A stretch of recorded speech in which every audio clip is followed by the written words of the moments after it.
So with issue 2 on the ballot, this is going to be an affirmation or a rejection of Senate Bill 5, which deals a lot with collective bargaining agreements, labor reform, and rather than go through every single element of that, I think most people have seen the ads, pro and con, so at least you have a working knowledge of issue 2. And I'm going to combine these two questions.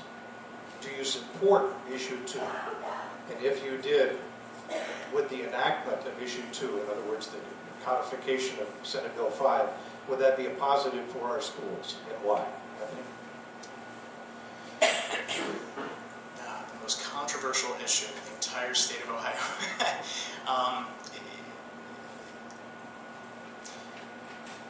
This is hard. In doing a lot of thinking about it, there are most of which that is in Senate Bill 5 I actually do agree with and actually for. And that's really tough when you're going to say, well, what the heck's wrong with you? You're an educator, you're running for school board. You're not for teachers? No, it's not that I'm not for teachers. I think the reason that the legislation existed was because there is a financial problem that's existing in our district and in our state. And so I think Governor Kasich, I think he was looking at this and looking at what's going on, and I think he felt like he had to do something, and something had to change. Kind of like with the ESP, I think one of the reasons, it's not the only reason people are against it, I think one of the reasons why is that it was such a shock. It was brought to the public so upfront, so quick, so fast, and I think that there was a lot of apprehension just because it was so quick. So again, it's not that I'm against teachers or firefighters or policemen or library workers or any other public worker. All I'm saying is I think that it needs to be addressed to the community, to the state, that there are some financial problems, and it's not good to hide away from those problems.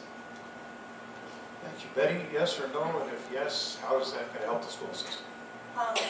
Opposed. And our school system is so unique. The way we run negotiations in North Canton City Schools, it is a give and take, and it's a compromise. It really probably wouldn't affect us in North Canton all that much anyway, because I think the collective bargaining is probably the big thing, and when you've got the cooperation that we have right here in North Canton, we're very blessed, and I've been glad, I'm happy that I have been on the negotiation team, and I've seen up front how it works.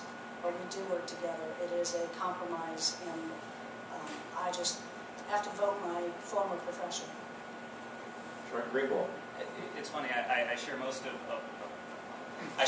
of Betty's theories, but I'm actually for issue 2.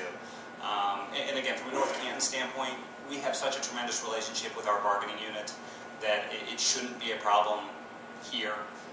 But looking at it from a broader perspective, having more local control and providing some tools that the local communities don't have now that they may have with its passage.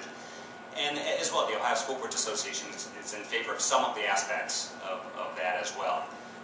So locally, I don't think it's going to have a tremendous impact on the North Canton City Schools, but I think from a statewide standpoint, I think it'll provide some tools that are necessary given our economic environment.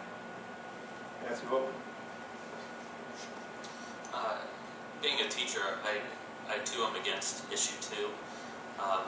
I see the source where that's coming from. There's quite a few attacks on public education, including one recently here right now where even school systems like North Canton would have money funneled away from them into parochial schools if it were to be passed.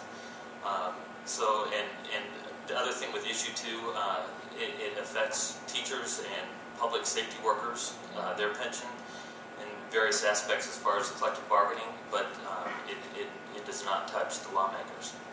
So I have to say I'm against it.